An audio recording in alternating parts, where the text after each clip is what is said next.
క్రమశిక్షణతో కూడిన జీవితం ఉంటే కనుక ఎక్కడికి వెళ్ళినా సరే జనం బ్రహ్మరథం పడతారు అనడానికి ఆ అక్షర సేనానికి ఈరోజు జనసేనాని ఇవ్వబోతున్నారు నివాళి.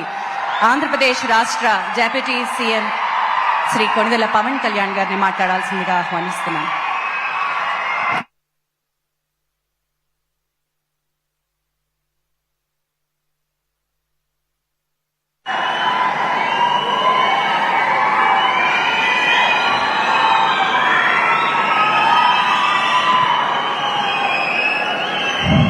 వేదిక పైన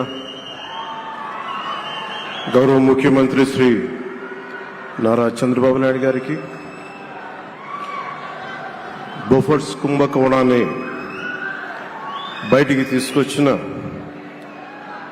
హిందూ మేనేజింగ్ డైరెక్టర్, ఒకప్పుడు ఎడిటర్గా పనిచేసిన శ్రీ ఎన్ రామ్ గారికి, రాజస్థాన్ పత్రిక చీఫ్ ఎడిటర్ ఓనర్ అయిన శ్రీ గులాబ్ కొఠారి గారికి, చిత్ర పరిశ్రమ అతిరథ మహారథులందరికీ,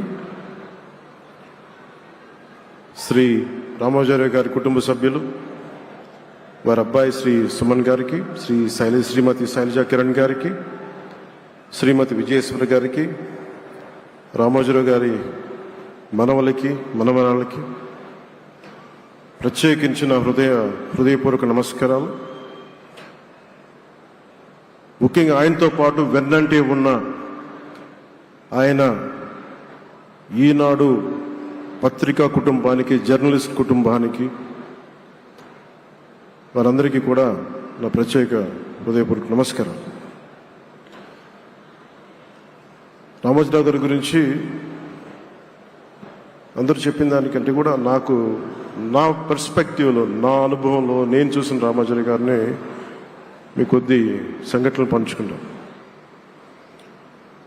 రామాచార్య గారు నాకు సినిమాలు ఉన్నా కానీ నాకు పరిచయం లేదు. ముందు షూటింగ్ ఆయన స్టూడియోస్లో చేసినా కానీ ఫస్ట్ టైం పాలిటిక్స్కి ఎంటర్ అయిన తర్వాత 2008లో ఆ సమయంలో ఆయన కలవటం జరిగింది. ఆయన మాట్లాడిన విధానం చాలా నిక్కచ్చిగా, ప్రజల పక్షపాతాన్ని. ఆయన మాట్లాడుతున్నంతసేపు నాకు మైండ్లో ఒకటే అనిపించింది, మనసులో జర్నలిస్టిక్ వాల్యూస్ని కాపాడటానికే ఆయన ఉన్నారు. ప్రజాక్షేమం, ప్రజా సంక్షేమం, ఈ పర్స్పెక్టివ్లోనే, ఈ కోణంలోనే ఆ చర్చ జరిగింది.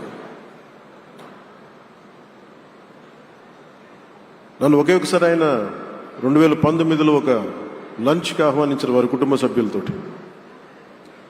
ఆ రోజు ఆయన మాట్లాడింది దేశ పరిస్థితులు, ముఖ్యంగా పత్రికా స్వేచ్ఛ గురించి, పత్రికా రంగం ఎంత కీలకమైంది. ఆయన ఎప్పుడూ కాంప్రమైజ్ అవ్వలేదు. ఒక విషయం చెప్పాలి అంటే అది తనకు తెలిసిన వారు అవ్వచ్చు, తన సన్నిహితులు అవ్వచ్చు, స్నేహితులు అవ్వచ్చు, కుటుంబ సభ్యులు అవ్వచ్చు, జనం కోసం వచ్చేటప్పటికి నిష్పక్షపాతంగా, చాలా నిర్దాక్షిణ్యంగా ఉంటుంది ఆయన ఆలోచన పరిధి. అదే ఆయన ఈనాడు పేపర్లో రిఫ్లెక్ట్ అవుతుంది. నేను చాలాసార్లు అనుకునేవాడిని, ఒక వ్యక్తికి ఇంత, ఆయన ఆ రోజు లంచ్ తర్వాత కూర్చున్నప్పుడు ఆయన మాట్లాడుతుంటే ఆయన వేదనని నేను చూశాను. ఆయన నలిగిపోతున్నారు. నిజంగా పత్రికా స్వేచ్ఛ ఎంత అవసరం దేశానికి, ప్రజాస్వామ్యానికి ఎంత కీలకమైంది, అది ఆయన చెప్తుంటే ఆయన ఆవేదన నాకు అర్థమైంది. అలాంటి వ్యక్తి మీద ఎన్ని రకాల ఇబ్బందులు పెట్టారో మనందరికీ తెలుసు. ఒక పేపర్ ఒక్కటే నడపటం చాలా అది కష్టసాధ్యమైంది. కానీ దాంతోపాటు ఆయనకి నష్టపోవడానికి, జనరల్గా అలాంటి విలువలు, కమిట్మెంట్ ఉన్నవాళ్ళు మిగతా వ్యాపారాలు అంటే ఆయన్ని అన్ని రకాలుగా దాడులు చేయడానికి చాలా తేలిక. అలాంటి దాడుల్ని తట్టుకుంటూ యాజ్ ఎ జర్నలిస్ట్ ఆయన అన్కాంప్రమైజింగ్ యాటిట్యూడ్, అన్కాంప్రమైజింగ్ వాలర్, అవన్నీ ఆయన్ని నాకు చూస్తే చాలా చాలా ఆనందం వేస్తుంది. ఆయన ఒకటే చెప్పారు నాకు, your upcoming political leader, I wish you all the best. నీ జీవితంలో నువ్వు కాంప్రమైజ్ అవ్వకు. What ever you believe in, నువ్వు ఏదైతే నమ్ముతావో దాన్ని త్రికరణ శుద్ధిగా చేయని చెప్పి ఆయన చెప్పింది నేను ఈ రోజుకి మర్చిపోలేను. అలాంటి మహానుభావుడు సంస్మరణ సభకి నేను ఈరోజు ఇక్కడికి రావటం ఆంధ్రప్రదేశ్ ప్రభుత్వం భాగంగా నాకు నిజంగా చాలా ఆనందంగా ఉంది.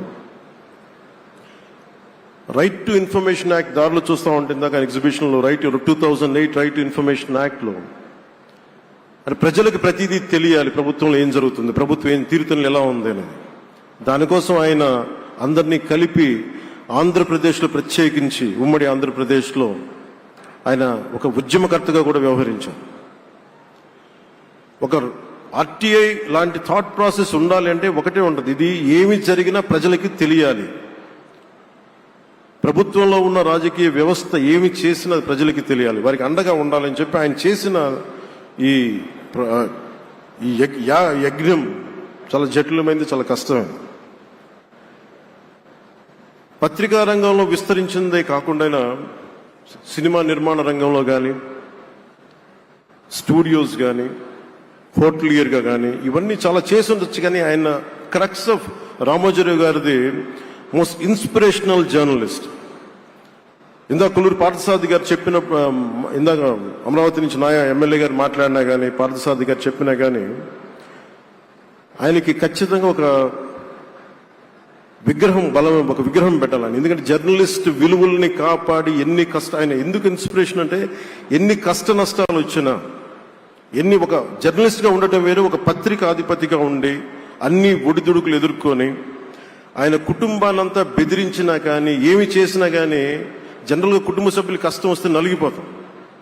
కానీ అది కూడా దాటుకొని నేను నా జర్నలిస్ట్ వాల్యూస్ నేను కాంప్రమైజ్ అవ్వను, ఏదైతే జరగనని చెప్పి ఆయన కూర్చోబెట్టి at the cost of his family members also he vent ahead and uphold the journalistic values. వారికి దానికి చాలా చాలా సాహసంగా నాకు చాలా ఆనందం వేసింది. ఆయన ఆఖర్లో ఎలక్షన్ రిజల్ట్స్ వస్తాయి, ఎప్పుడు వస్తాయి వీటన్నిటి అనుకున్న టైంలో నేను ఒకటి అనుకున్నాను, ఆయన ఆరోగ్యం క్షీణిస్తూ ఉంది, బాగుండు, ఆయన ఈ విజయ వార్త వింటారా లేదా అనేది నేను ఒకటి ఆలోచిస్తూ ఉన్నాను. సో నేను శ్రీమతి శైలజా కిరణ్ గారిని, సుమన్ గారిని, శ్రీమతి విజయశ్రీ గారిని అడిగినప్పుడు నేను ఒకటి అడిగాను, ఆయన విన్నారా అండి, ఆయనకి మాటలు వినిపించినాయా? అందరు చెప్తారు ఆయనకి వినిపించట్లేదంటే లేదు, చాలా ఒక 24 గంటలు ఆ విజయాన్ని దశాబ్దన్నర పాటు నలిగి ఆయన్ని నలిగిన తర్వాత ఆయన అలాంటి వ్యక్తి విజయ వార్త వినకపోతే అక్షోభిస్తుందేమో ఆత్మని అనిపించేది. కానీ విజయ వార్త వినే ఆయన పరమదించారు. అందుకు నాకు చాలా ఒక తృప్తినిచ్చింది. అలాంటి మహానుభావులకి నా నివాళులు అర్పిస్తూ ఆయన నుంచి ఎవరైనా నేర్చుకోవాల్సింది ప్రజాస్వామ్యాన్ని పరిరక్షించడానికి ఎవరి స్థాయిల్లో, ఒక పత్రికాధిపతిగా కావచ్చు, ఎవరు ఏ స్థాయిలో ఉన్నా దాన్ని మనం కాపాడాల్సిన అవసరం ఉంది. అలాగే ఆయన జర్నలిస్టిక్ వారసత్వ ప్రవాహం అంటే ఉదాహరణకి ఈనాడు, ఈటీవీ తాలూకు ప్రెజెంటేషన్ ఆఫ్ న్యూస్ చాలా న్యూట్రల్గా, అన్బయాస్డ్గా ఉండదు. ఏదైనా విషయం చెప్పేటప్పుడు నా గురించి ఎంత రాస్తారో, నన్ను తిట్టాలనుకున్నప్పుడు అంతే తిడతారు. అంటే నువ్వు చేసే పనిని బట్టే గుర్తిస్తారు తప్ప నాకు తెలుసు కదా అని చెప్పి మళ్ళీ దానికి ఫేవరెటిజం ఉండదు. అది తెలుగుదేశం పార్టీ కావచ్చు, ఇంకొక పార్టీ కావచ్చు, కాంగ్రెస్ కూడా కావచ్చు. కాంగ్రెస్ చేస్తే కాంగ్రెస్ని ఆయన్ని పైకెత్తిన సందర్భాలు ఉన్నాయి. అలాగే ఏ పార్టీ తప్పులు చేసి నచ్చని, ప్రజలకి ఇబ్బందికరమైన సంఘటనలు జరిగినప్పుడు ఏం మాత్రం వెనకాడకుండా ఫ్రంట్ పేజీలు వేసేవాడు. ఫ్రంట్ పేజీలో మరీ చాలా బలంగా చేసేవాడు. సో అందుకే నాకు అనిపించింది ఒక జర్నలిస్టిక్ వాల్యూస్, ఆయన తాలూకు వారసత్వ ప్రవాహం ప్రతి జర్నలిస్టు పుణికిపుచ్చుకోవాలి, అది తీసుకోవాలి. ఒక నది ఒక ప్రవాహం వెళ్తున్నప్పుడు మన స్థాయి, అది నువ్వు ఒక చిన్న బకెట్తో తీసుకుంటావు, చెంబుతో తీసుకుంటావు, ప్రవాహంలో నీళ్లు ఉన్నట్టుగా రామోజీరావు గారి జర్నలిస్టిక్ వారసత్వ ప్రవాహాన్ని మనం ఎంత తీసుకుంటాం అనేది మన స్థాయిని బట్టి ఉంటుంది. అది ఒక మోటార్ వేసి ఒక ట్యూబ్ మనకి పైప్లో తోడుకునేలాగా ఉండొచ్చు, లేదంటే నా స్థాయి ఇంతే అంటే కూర్చోబెట్టి ఒక చెంబుతో తోడుకోవచ్చు.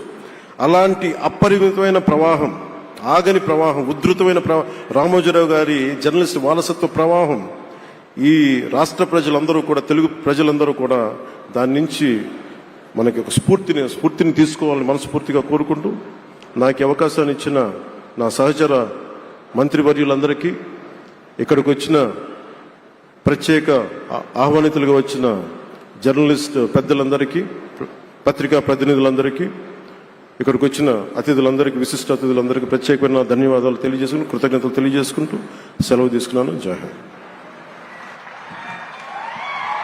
Thank you honourable deputy chief minister గారు. ఒక మనిషి నుంచి ఎంత ఇన్స్పిరేషన్ తీసుకోగలిగితే మనకు అంత పుష్కలంగా ఒక దిగ్గజం లాంటి మహా వ్యక్తి రామోజీరావు గారు అని చెప్పారు ఆనరబుల్ డెప్యూటీ సీఎం గారు.